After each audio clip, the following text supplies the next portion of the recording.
नमस्कार, आप सबका बहुत बहुत स्वागत है। सुप्रभात, गुड मॉर्निंग। और बिहार के चुनाव की वोटों की गिनती लेकर आज इंडिया टीवी आपके साथ स्पेशल कवरेज पर हाजिर है। मैं हूं सौरभ शर्मा, मेरे साथ है मेरे वरिष्ठ सहयोगी अजय कुमार जी। और बिहार में किसकी सरकार बनेगी? नीतीश कुमार बरकरार रहेंगे या तेजस्वी यादव इस बार 15 साल बाद तख्ता पलट करेंगे? बिहार की जनता नीतीश को क्या एक और मौका देने के मूड में है? 15 साल के बाद अगर आरजेडी की वापसी होती है तो कैसे होगी? सुशासन बाबू के दावों पर बिहार के लोगों ने कितना यकीन किया, या फिर तेजस्वी यादव के 10 लाख सरकारी नौकरी के वादे पर इस बार सारे वोट लुट गए? तमाम सवालों के जवाब अब से करीब 2 घंटे के बाद आपको मिलना शुरू हो जाएंगे। ठीक 8 बजे से वोटों की गिनती शुरू होगी और ये हमारा आपसे वादा है कि सबसे तेज और सबसे सटीक इंफॉर्मेशन आपको यहां इंडिया टीवी पर मिलेगी। और एक एक राउंड की वोटिंग, एक एक राउंड की काउंटिंग के नतीजे आप लगातार इंडिया टीवी की स्क्रीन पर देख पाएंगे। बड़ा सिंपल लेआउट हमने आपके लिए रखा हुआ है, आपको पता चलता रहे कि अलग अलग पार्टियां कितने पर पहुंची हैं, कितने पर लीड कर रही हैं या सीटें जीत गई हैं, या फिर गठबंधन, क्योंकि जो भी सरकार बननी है वो गठबंधन की सरकार बननी है। तो इस बार एनडीए बाजी मारेगा या फिर महागठबंधन? लेकिन ज्यादातर एग्जिट पोल्स महागठबंधन की सरकार बनाने की ओर रुख दिखा रहे हैं। तेजस्वी यादव की ताजपोशी और नीतीश कुमार के संन्यास की बातें तक कही जा रही हैं।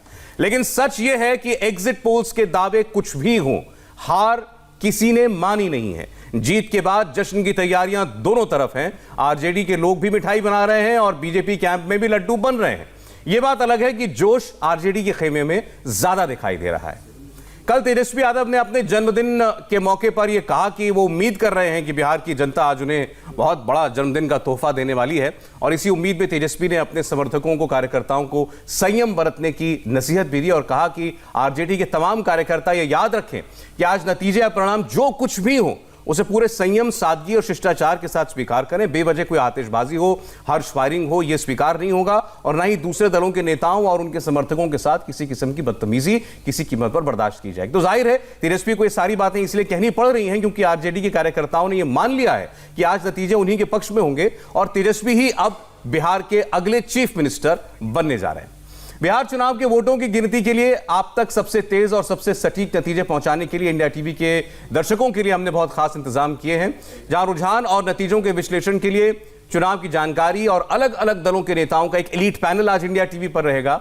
तो वहीं हर काउंटिंग सेंटर से हमारे रिपोर्टर्स हमारे साथ होंगे। स्टूडियो में हमारे साथ हमारे वो रिपोर्टर्स होंगे, वो एडिटर्स होंगे जिन्होंने करीब 45 दिन तक, 1.5 से 2 महीने तक बिहार का ये चुनाव कवर किया है, जब प्रचार शुरू हुआ था और जब वोटिंग हुई। स्टूडियो में मेरे साथ हैं देश की और बिहार की राजनीति में बहुत अच्छी पकड़ रखने वाले मेरे वरिष्ठ साथी, सीनियर जर्नलिस्ट अजय कुमार जी। और अरे, आप तो खुद बिहार से आते हैं जी। अभी तक कितने फोन आए आपको पूछने के लिए? बताइए क्या हो रहा है। अब तो मैंने फोन उठाना बंद कर दिया है। दरअसल इस बार दिलचस्पी बहुत ज्यादा है, और दिलचस्पी इसलिए बहुत ज्यादा है बिहार के चुनाव में क्योंकि लोगों को उम्मीदें हैं कि एक बड़े बदलाव के साथ बिहार में एक नई दिशा दिखाई देगी। विकास की चाहत बिहार की जनता के लिए एक उम्मीद की किरण है। और अब विकास दरअसल हमारी जिंदगी का एक वो बुनियादी आधार है जिसके आधार पर सौरभ ये कहा जा सकता है कि अब बिहार की जनता बिल्कुल किसी चीज पर कॉम्प्रोमाइज करने को तैयार नहीं है। ये चुनाव, अगर मैं एक शब्द में कहूं तो ये उम्मीदों का चुनाव है बिहार के लिए। चाहे आप जो भी कह लीजिए, मतदान इस बार विकास और उन्नति की उम्मीद के लिए है। और उम्मीद दोनों तरफ दिखाई दे रही है। बिल्कुल। अब राजनीतिक दल की उम्मीदें तो अपनी होती हैं, उनका एक राजनीतिक हित अलग होता है। लेकिन अगर आप जनता के पर्सपेक्टिव से देखें, लोगों की पर्सपेक्टिव से देखें, लोग जानते हैं कि तरक्की का मतलब क्या होता है। और जब आप तरक्की एक बार एक्सपीरियंस कर चुके होते हैं तो फिर उसको आपको अपनी जिंदगी में रोजाना चाहिए। अगर आपने एक बार मोबाइल फोन का इस्तेमाल कर लिया तो लैंडलाइन आपके लिए पुराना हो जाता है। अब कोई वापस नहीं जाना चाहता। अब यहां से आगे का रास्ता है। आगे का रास्ता इस बार का चुनाव तय करेगा। अगली जो सरकार है, अगर उस सरकार ने जनता की उम्मीदों पर खरा उतरने की कोशिश नहीं की, यकीन मानिए। दिक्कत वो ही ना सर कि अब इस बार फोन तो सबके पास आ गया। अब हर पार्टी जो है वादा कर रही है कि हम तुमको नए मॉडल वाला दिला देंगे, वो ज्यादा चमकता है, इसमें ज्यादा स्पेस है। अब देखते हैं उस पर कितना लोगों ने भरोसा किया। 4G से 5G जाएंगे कि नहीं? अगर 5G नहीं गए तो फिर जगह नहीं मिलेगी। चलिए, लेकिन इंडिया टीवी आज आपका यह अनुभव थोड़ा नया बनाने के लिए और आपके लिए चुनाव की गिनती और चुनाव की मतलब बहुत सरल बनाने के लिए उन लोगों के साथ ये चुनाव आपके साथ डिस्कस करेगी जिन्होंने इस चुनाव को जमीन पर रह करके महसूस किया है और फॉलो किया है। तो मैं एक एक करके अपने साथियों को बुला रहा हूं और उनको आपने लगातार इंडिया टीवी पर इस कवरेज के दौरान देखा भी है। सबसे पहले हमारे साथ आ रहे हैं इंडिया टीवी के रिसर्च और प्लानिंग एडिटर आनंद पांडे जी। आनंद जी को किसी परिचय की जरूरत नहीं है, मुझे लगता है उन्हें खुद भी नहीं मालूम होगा उन्होंने कितने चुनाव अब तक कवर कर लिए, कितने चुनाव बनते बिगड़ते देखे हैं। सर, स्वागत है आपका। बिहार को लेकर के एग्जिट पोल के बाद भी कोई प्रेडिक्शन? नहीं, मुझे लगता है कि सबसे सेफ नहीं। ये बहुत खतरनाक है, लेकिन जैसे हमने 7 तारीख को बात की थी जिस दिन एग्जिट पोल था, मुझे लगता है कि सीक्वेंस शायद यही रहने वाला है। सबसे बड़ी लार्जेस्ट पार्टी और गठबंधन की बात करें तो दोनों महागठबंधन और आरजेडी सबसे बड़ी पार्टी होनी चाहिए।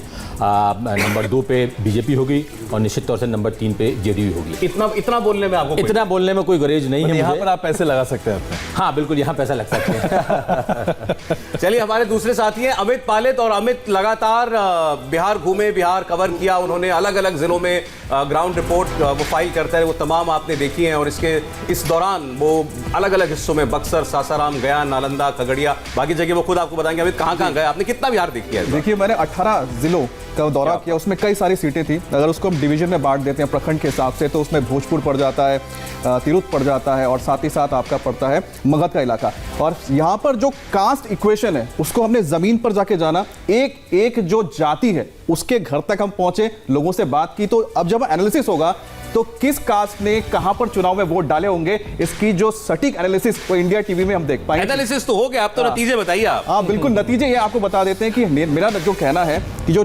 टक्कर है, ये कांटे की टक्कर, जो स्वीप है वो स्वीप नहीं होगा। अच्छा, ये मेरा मानना है। यानी कि आप सत्तू खा के आए कि नहीं, पहले ये बताइए। सत्तू हमने बना के सामने मशीन में, उसके बाद हमने खाया। मतलब कि सामने सामने चने थे, मशीन में डाले, सत्तू निकला, फिर खाया, तो वहां तक हम पहुंचे थे। तो यानी पानी के साथ सत्तू का घोल पिया है आपने, सत्तू की छोटे छोटे लिट्टी बनाई और उसके बाद मिर्च और प्याज के साथ खाकर देखा। मैंने चीनी वाला पिया, चीनी घोल के साथ। आप दोनों यानी आप बहुत मिठास के साथ आप दोनों को ठीक लगे तो चुनाव में बात कर लेते। सत्तू की बात कोई जल्दी नहीं है, 8 बजे की गिनती शुरू होगी, लेकिन फिर भी चलिए। तो अमित के पास बहुत अनुभव है इस बार बिहार का। अमित से हम लगातार पूछते रहेंगे। ज्योति मिश्रा, ज्योति का प्रोग्राम बड़ा हिट प्रोग्राम रहा इस बार, रिपोर्टर बाइक वाली, और बाइक से इन्होंने बिहार का दौरा किया। बिहार देखिए, मैं तो अभी नहीं गया हूं हाल फिलहाल में, बाइक चलाने लायक सड़कें सब जगह हैं ज्योति? डेफिनेटली सड़कें ही एक ऐसी चीज है जो बिहार में इस वक्त आपको सब जगह नजर आएंगी। और इस बात से जो विरोधी दल हैं सौरभ, वो भी इनकार नहीं करते हैं। कहीं ना कहीं दबे जुबान वो भी मानते हैं कि विकास के नाम पर एक जो तस्वीर बिहार की बदली नजर आती है वो सड़कों की है। बस दिक्कत ये है कि जैसे मेरी बाइक की स्पीड ग्रामीण इलाकों में कम हो जाती थी, लोगों का ये कहना है कि नीतीश कुमार की स्पीड भी वक्त के साथ साथ कम हो गई।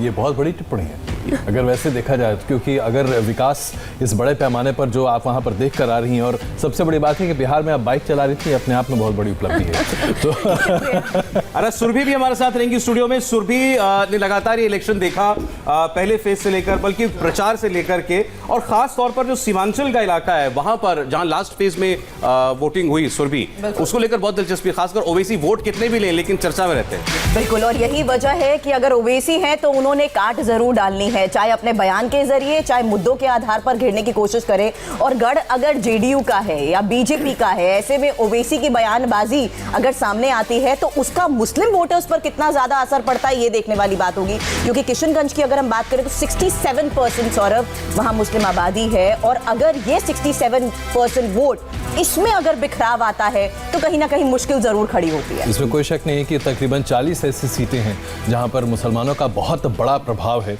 क्योंकि 30% से ज्यादा की आबादी है, और ये प्रभाव इस बार क्या गुल खिलाएगा, ये देखने में योग्य होगा। मीनाक्षी जोशी भी हमारे साथ है। मीनाक्षी को आपने इस चुनाव के दौरान देखा, हर सीट का एनालिसिस करते हुए, और सारे एग्जिट पोल्स पर भी आपने मीनाक्षी की राय सुनी होगी। मीनाक्षी का एक बहुत बड़ा बिहार कनेक्शन भी है, वो मैं आपको नहीं बताऊंगा। धीरे धीरे पता लगेगा। वो अपने आप बताना चाहें तो मुझे कोई दिक्कत नहीं है। लेकिन मीनाक्षी क्या लगता है, देखिए एक बात अमित ने साफ साफ कही, लहर नहीं दिखती उनको, किसी के खिलाफ, किसी के पक्ष में कोई लहर नहीं दिखाई देती। आपका क्या मतलब, आपका मानना क्या है? बिल्कुल सही कह रहे हैं, क्योंकि लहर तब होती है जब एक तरफा चुनाव होता है, और यहाँ पर एंटी इनकम्बेंसी फैक्टर आपको देखना होगा। यहाँ पर आपको देखना होगा जो बदलाव की बात अजय आप कह रहे थे, वो बदलाव अगर जनता चाहती है तो फिर कांटे का मुकाबला है। यहाँ पे अनुभव वर्सेस जो हम कह रहे हैं ना कि चाचा जीतेगा या भतीजा जीतेगा, तो वो लड़ाई दिखाई देगी। और खासतौर पर अगर मैं मिथिलांचल की बात करूं तो वहां पर तो MY समीकरण बहुत महत्वपूर्ण है।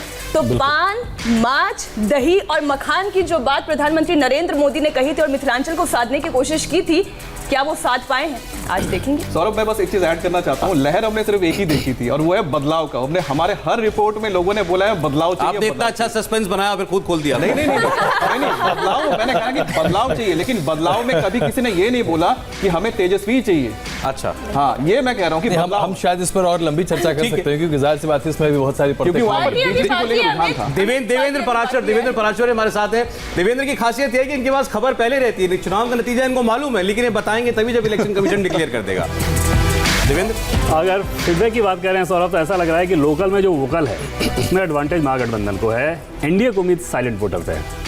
साइलेंट वोटर पे तो कोई साइलेंट वोटर है इसका मतलब इस बार हाँ बिल्कुल बिल्कुल अच्छा, महिलाएं तो साइलेंट रहती एक बात, ये हमेशा नए कॉइनेजेस आते रहते हैं और इसमें भारतीय जनता पार्टी का कोई सानी नहीं है। कम से कम आज साइलेंट वोटर का कॉइनेज पहले बहुत ज्यादा प्रखर तरीके से नहीं था। क्या ये भारतीय जनता पार्टी ने बीते 3 दिनों में गढ़ा है नया कॉन्सेप्ट? नहीं, ये बीजेपी के लिहाज से नहीं, नीतीश कुमार के लिहाज से ज़्यादा इंपॉर्टेंट है ये। बीजेपी के जो वोटर होते हैं वो बहुत वोकल होते हैं, लेकिन नीतीश कुमार के लिहाज से नीतीश की जो उम्मीदें रहती हैं, जैसे महिला वोटर या अति पिछड़ा वोटर, वो ज़्यादा साइलेंट रहते हैं। वो लोग अभी भी एग्जिट पोल के नतीजे के बावजूद उस पर बैंक कर रहे हैं कि जो सदन की मौजूदा स्थिति है ऐसे आंकड़े आ सकते हैं। चलिए ठीक है, आनंद प्रकाश पांडे को बुलाते हैं हम।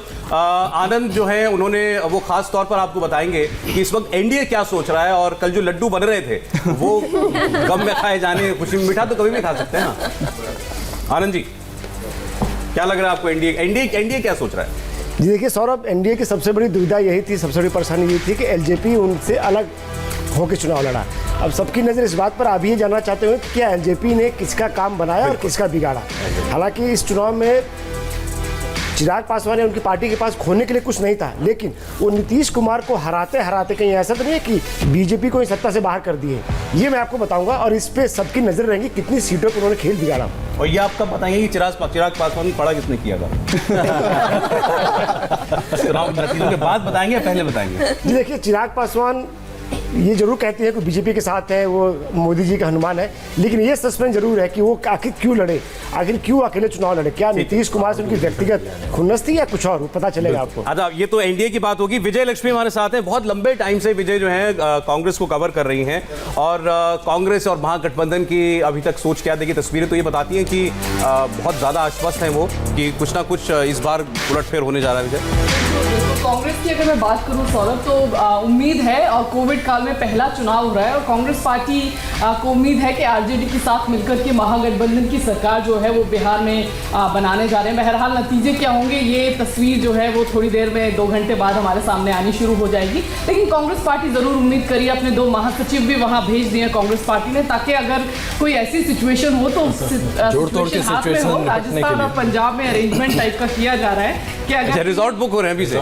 रिजॉर्ट बुक हो रहे हैं, इस तरह की खबरें आ रही है, तो पहले नतीजे आने शुरू हो जाए तो उसके बाद शायद आगे की रणनीति तय करेगी। लक्ष्मी, लेकिन एक महत्वपूर्ण सवाल यहाँ पर, क्या कांग्रेस वाकई में बिहार में अपने अस्तित्व को बना भी पाएगी? क्या कांग्रेस बिहार में अपने आप को रेलेवेंट बना सकती है? ये यक्ष प्रश्न पिछले 25 साल से कांग्रेस के सामने है। बिल्कुल, और ये बहुत बड़ा सवाल है। मेरी कांग्रेस के एक बहुत सीनियर नेता से बात हो रही थी जो कह रहे थे कि हमें गठबंधन की राजनीति से बाहर आना पड़ेगा, तभी अपना अस्तित्व हम जो है वो खड़ा कर सकते हैं, चाहे वो बिहार हो या उत्तर प्रदेश हो, क्योंकि आप पिगी बैक कर रहे हैं छोटे रीजनल पार्टीज के अस्तित्व पर। आपका अस्तित्व टिका हुआ है। ये कांग्रेस पार्टी जो अपने आप को नेशनल पार्टी, ओल्डेस्ट इंडिया की पार्टी कहती है, उसके लिए अच्छा नहीं है और उसके राजनीतिक भविष्य के लिए भी अच्छा नहीं है। चलिए, तो ये तो हमारा आज स्टूडियो का इंतजाम है आपके सामने। हमारे तमाम वो चेहरे, वो अनुभव लेकर के आए हैं आपके लिए, जो आपको इंडिया टीवी पर ही मिलेगा केवल। लेकिन जमीन पर इस वक्त जो हो रहा है वो सब कुछ आप तक पहुंचता रहे, इसके लिए हमारे रिपोर्टर्स अलग अलग जगहों पर मौजूद हैं। पटना में बीजेपी ऑफिस से कुमार सोनू हमारे साथ हैं, पटना में आरजेडी दफ्तर के बाहर नीतीश चंद्र मौजूद हैं, और तेजस्वी यादव के घर के बाहर मौजूद हैं भास्कर मिश्रा, और पटना में जेडीयू मुख्यालय से रिपोर्ट कर रहे हैं राजेश कुमार। यानी हमारे रिपोर्टर्स की फौज आज हर उस जगह पर आपको मौजूद मिलेगी जहां से रुझान और नतीजों पर प्रतिक्रियाएं आना तय। तो एक छोटे से ब्रेक के लिए हम यहां पर रुकते हैं और आपको फिर बता दें, 8 बजे जैसे ही पहले पोस्टल बैलेट कहें या ईवीएम मशीन खुलना शुरू होंगी, वो ट्रेंड्स, वो रुझान और वो जब नतीजों में तब्दील होते हैं तो वो आंकड़े सबसे पहले आप इंडिया टीवी पर देखेंगे। लेकिन बिहार ने हमेशा चौंकाया है, अब ये एग्जिट पोल करने वालों को चौंकाएगी या फिर उन नेताओं को जिन्होंने एग्जिट पोल्स पर भरोसा किया? एक ब्रेक के बाद आज की लगातार नॉनस्टॉप कवरेज इंडिया टीवी पर जारी है।